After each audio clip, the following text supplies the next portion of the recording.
জনতা ভৱনত মুখ্যমন্ত্ৰী ডক্টৰ হিমন্ত বিশ্ব শৰ্মাৰ সংবাদমেল নতুন আঁচনি সন্দৰ্ভত এই সংবাদমেল গ্ৰামাঞ্চলত ৩৯ লাখ মহিলা আত্মসহায়ক গোটৰ লগত জড়িত হৈ আছে অন্যহাতে নগৰীয়া অঞ্চলত ৪ লাখ মহিলা আত্মসহায়ক গোটৰ লগত জড়িত বিশেষকৈ গ্ৰামাঞ্চলৰ মহিলাৰ বাবে মুখ্যমন্ত্ৰী মহিলা উদ্যমিতা আঁচনি লাখপতি বাইদেউ আঁচনিত ৭ লাখ মহিলাই লাখ টকা উপাৰ্জন কৰিছে তিনিটা পৰ্যায়ত মহিলাসকলে আগবঢ়োৱা হ'ব আঁচনিৰ সুবিধা প্ৰথম পৰ্যায়ত মহিলাসকলে কৰিব লাগিব ব্যৱসায়িক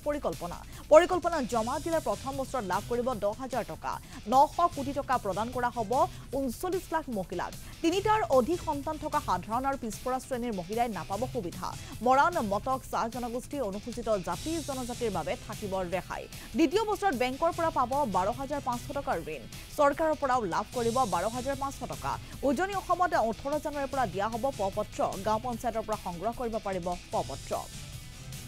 আৰু ৪২,৮৫,৭৪৫ গৰাকী মহিলাক নতুনকৈ দিয়া হ'ব ৰেচন কাৰ্ড এই বছৰত আত্মসহায়ক গোটৰ সৈতে জড়িত ৭ লাখ মহিলাই বছৰত উপাৰ্জন লাখ টকালৈকে লৈ যাব পাৰিছে যাৰ কাৰণে আমি তেওঁলোকক লাখপতি বাইদেউ আমি নাম দিছোঁ কেতিয়াবা এটা গ্ৰুপত ১০ গৰাকী মহিলা থাকে ৫ গৰাকী এক্টিভ ৫ গৰাকী অলপ কম এক্টিভ কিন্তু আমি যদি ১০ গৰাকীকে ব্যক্তিগত পৰ্যায়টো যদি আমি সহায় কৰোঁ তেতিয়াহ'লে গ্ৰুপ আৰু ইণ্ডিভিজুৱেল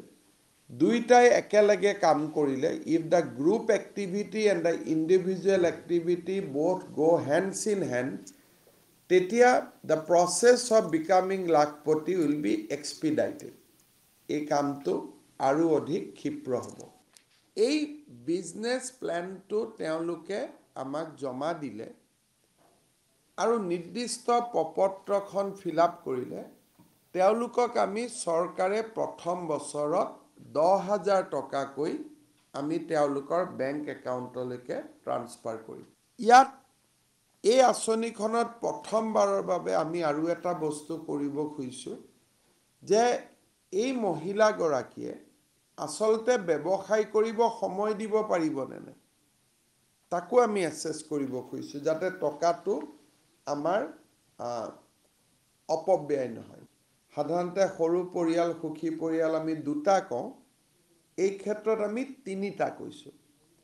যদি কাৰোবাৰ ৪টা বাচ্চা আছে then she will be disqualified from the scheme অৰ্থাৎ তেওঁ এই আঁচনিখনৰ হিতাধিকাৰী ৰূপে গণ্য নহ'ব কিন্তু ইয়াত OBC হোৱা স্বত্তেও যিহেতু খুব মাইক্ৰ' কমিউনিটি মৰাণ মটক আৰু চাহ জনগোষ্ঠীৰ মহিলাসকলক আমি ৪টা সন্তানলৈকে আমি ৰেহাই দিছোঁ এই আঁচনিখনক অৰ্থনীতিৰ লগতে সামাজিক ন্যায়ৰ এটা ৰূপ দিবৰ কাৰণে আমি এই আঁচনিখনৰ হিতাধিকাৰীসকলৰ পৰা দুটা আমি আণ্ডাৰটেকিং ল'ম যে এটা মোৰ ঘৰত যদি ছোৱালী সন্তান আছে তেওঁ স্কুলত এডমিশ্যন ল'ব লাগিব ছোৱালীজনীক ঘৰত বহুৱাই থ'লে নহ'ব দ্য ডটাৰ মাষ্ট গ' টু দ্য স্কুল সেই আমাক যদি ৩ বছৰ হৈছে আমাক প্ৰতিশ্ৰুতি দিব লাগিব যে ৬ বছৰ হ'লে যাব আৰু যদি ৬ বছৰ হ'ল তেতিয়াহ'লে আঁচনিখনৰ হিতাধিকাৰী হোৱাৰ আগতে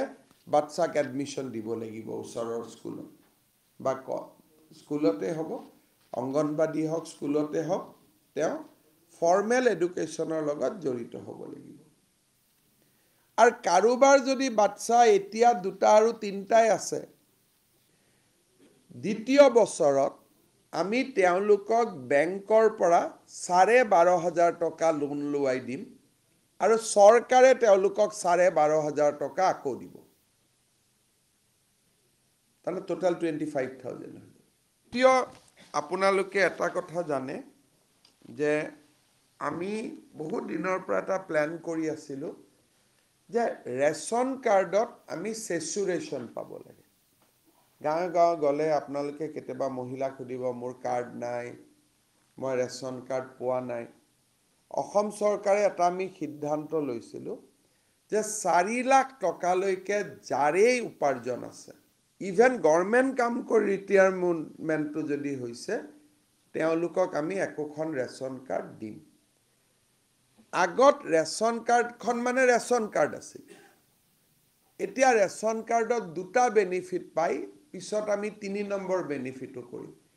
ৰেচন কাৰ্ডখন যাৰ হাতত থাকে, সি প্ৰধানমন্ত্ৰীৰ উজ্জ্বলা যোজনাত গেছ পোৱাৰ কাৰণে উপযুক্ত হয়।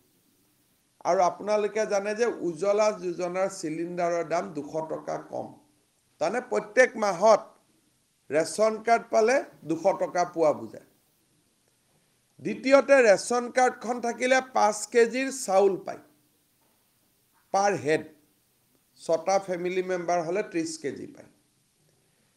থাৰ্ড এটা বেনিফিট পায়, সেইটো হ'ল যে